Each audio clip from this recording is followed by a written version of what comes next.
Good morning, everyone. Happy Monday. Thanks for joining us here on What's Brewing with Gigi and Dustin on this Monday morning after the Super Bowl. I'm sure a lot of you were probably up kind of late watching how everything played out. Congratulations to the Seahawks. I know our very own Charlie Ironmonger is very happy, but I still have to catch all the highlights because I was asleep during the entire thing.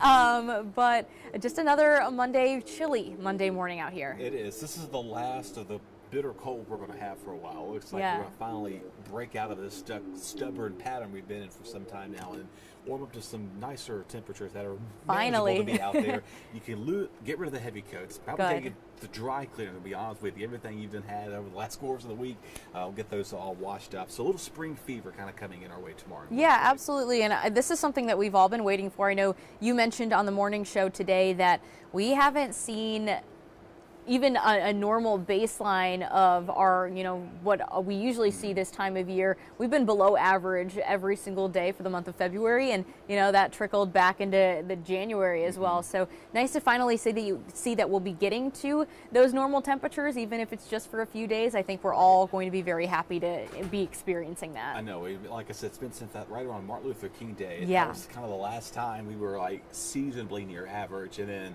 I think we spiked like a 63-degree day in the middle of all that, and then it just got cold. And then it just flatlined. But before we dive into the rest of your forecast, Dustin, we do have a story, a very sweet story from this weekend down in Morehead City. The Carolina Chocolate Festival was back in action for its 23rd year, which is just so impressive, and it looked like a really great time, especially for all you sweet lovers out there. I have an incredible sweet tooth, so me just looking at this story, my mouth was watering. Maybe this will do the same for you, but our Haley Hollinger was down there yesterday just to speak with everyone down there, as well as the festival directors, just to see how all of this came to fruition. Oh, it's fun, family, chocolate. A chocolatey tradition that has stuck for the last 23 years. Come every year since they were born. Thanks to a man named John Green and his wife's love for chocolate, the Carolina Chocolate Festival was born. He was told by a lot of people it would never succeed. Nobody'd come to a chocolate festival. Well, here we are, 23 years later. So people could enjoy a sweet treat. The bacon and the strawberries, chocolate covered, of course. And give back to the community. $700,000 donated back to the community. We are totally a nonprofit that gives back to the community. Which is why longtime vendors like American Dream Cakes have been dedicated to the festival for the last 13 years. Well, first of all, who doesn't love chocolate? But yeah, it's great, this organization. So for us to be part of that and being able that way to give back to the community has just been fabulous. The Carolina Chocolate Festival is always in the first weekend of February, and Sunday was the festival portion following other activities on Friday and Saturday, with the proceeds going to over 20 charities each year. In Morehead City, Haley Hollinger, WITN News. Oh, looks so good. If I were down there, I'd probably be spending a fortune on all of those things. The chocolate covered strawberries look great. I know they mentioned the chocolate bacon. You said that sounded good. Just a lot of good stuff down there, and it's really great to see that it's all for a good cause as well. So hopefully, if you went down there, you got some nice chocolate, some fudge, all of that great, delicious stuff. But we're gonna toss it over to you, Dustin. Tell us about the forecast. Well, it's probably a good day to have something warm. Maybe a little cup of chocolate. Yeah, a little hot chocolate. There you go. There we go. And some fudge with it too. But no doubt about. I want to talk about the weekend because it's been raining, it's been snowy, it's been icy every weekend. The first time in 5 weekends we've had no precipitation actively falling in our rain gauges here. So finally a win for once, minus the Super Bowl for those who like that. But other than that, that's some good news for the finally a dry weekend. Unfortunately, we're not going to probably have a dry weekend coming this weekend, upcoming, unfortunately, because we're going to be seeing more chances of rain in the forecast. But for now, it's cold. It's very winter chill for sure out there. There's the Belhaven camera and the Washington camera showcasing a nice sunrise there as folks are heading to work and school school now. That's kind of what we haven't said that in a long Yeah, it's been a minute. Everybody's back to school now and getting ready to start the new week. Get those Valentine's things, those Valentine parties you've got coming up maybe in school or just in general for your own convenience. Meanwhile, it's 16 in Greenville, 17 in Washington, it's 9 in Hosky. I knew we'd pop a single-digit degree reading at some point, so weather took us longer than we thought we would.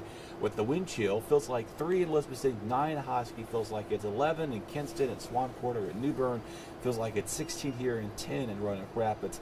Because of that, those cold weather advisories will continue until 9 a.m. this morning, including the Albemarle and Pamlico Sound counties and the Outer Banks on top of that, but back towards the northern state line probably a little bit later. So I want to remind you, also a little frost out there too. Those calm winds make it feel a little bit, you have to spend a little extra time scraping the windshield this morning.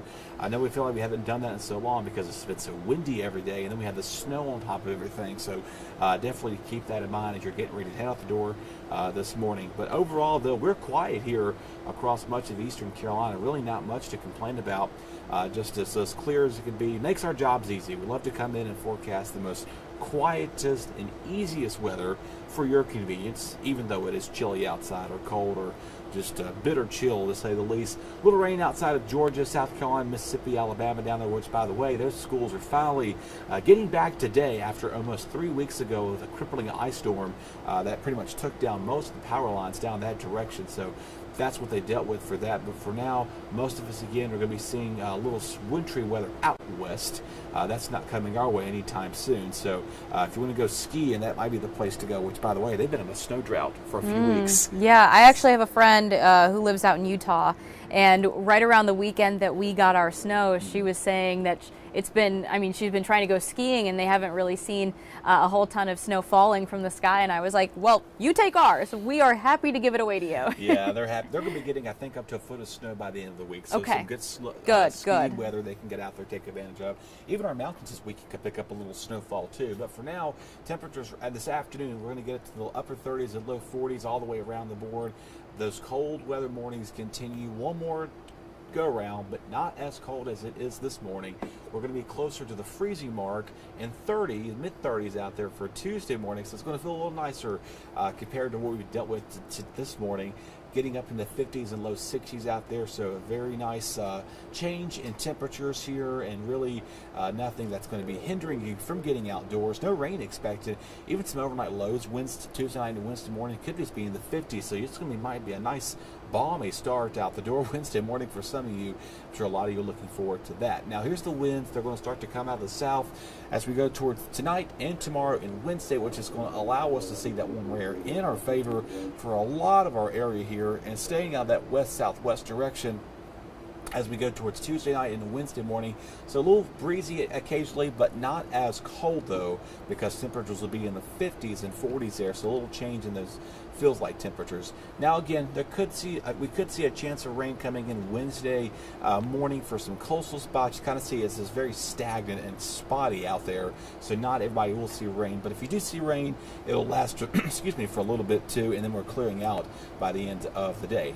Valentine's forecast. A lot of you are trying to plan for the weekend. The way it's looking right now, chilly, rain, not anything pleasant at this time. It looks to be later in the afternoon, so that's why I've got that rain chance in there. But Wednesday, though, if you're looking to go catch a basketball game there at Minji's Coliseum, things are going to be looking a-okay.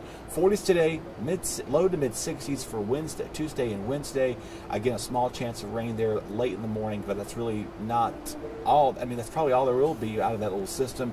We could squeeze out maybe a stray sprinkle or stray shower on Thursday as clouds do increase for us. Partly cloudy skies likely as we go towards Friday. That rain chance for Valentine's looks to be later in the day, so the first half of as of now Saturday morning looks okay. Though again, we may be fluctuating with rain chances over the next couple of days. So don't be surprised if that number does go back up.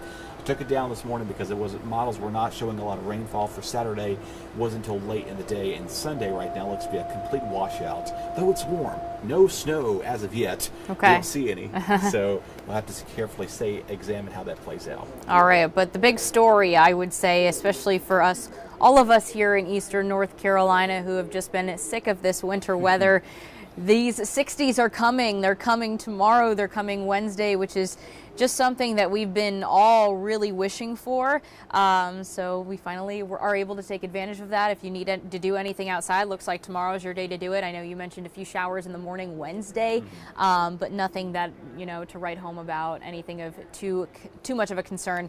But also, like you said, always good to keep in mind, keep checking in with us on WITN, check in with our meteorologists as those rainfall totals or rainfall chances kind of, you know, swing. That's normally how this goes. So you look at one data set and say, okay, we're going to be pretty good. Yeah. The next round of data comes in, oh, we're going to change it and put rain in the forecast. Right. So that's why it was so fluid when we saw the snow the last couple of weeks. Like, well, how come this says this and this says that? There's more than just throwing out a number and say, okay, bam, Yeah. 100% chance of snow or rain or whatever this case may be. So. And of course, as the week progresses, especially with the weekend forecast, your models and your data, they're going to get a little more concrete.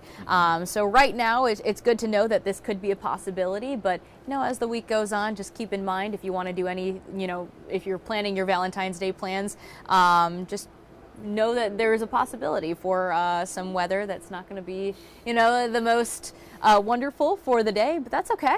I mean, I think it's doable. And Yeah. typically people are not, I mean, unless there's big celebrations outside, you're typically Right. you know, going out to eat and Exactly. doing some things indoors, whatever it may be. But other than that, a good soaking rain's needed because we still have that severe drought. And That's we'll true. talk more about that at 8 o'clock. But yeah, so let's enjoy the nice warm-up coming. Yeah, let's enjoy what we have coming because, like we said, this is a big win for us, especially after those really below average temperatures that we've just been enduring for weeks and weeks on end. It feels like it has been never ending, but glad to see that we're going to be breaking that streak tomorrow. But we do have some people joining us over on Facebook that we want to shout out, say hello and good morning to on this Monday morning. Good morning to Esmeralda down in Chinquapin. Thanks so much for tuning in. And Susan from Stumpy Point. We got Renee coming from South Carolina. Thanks so much for tuning in. I think we also have Phil from England. Thanks for joining us from across, you know, the world. pond. This is wonderful. Yeah, across the pond. And to Dina, good morning to you as well from Fountain. Hope you have a wonderful day as well. We'll be back again at 8 a.m. for another news and weather update. Hope you can join us then. Have a great Monday.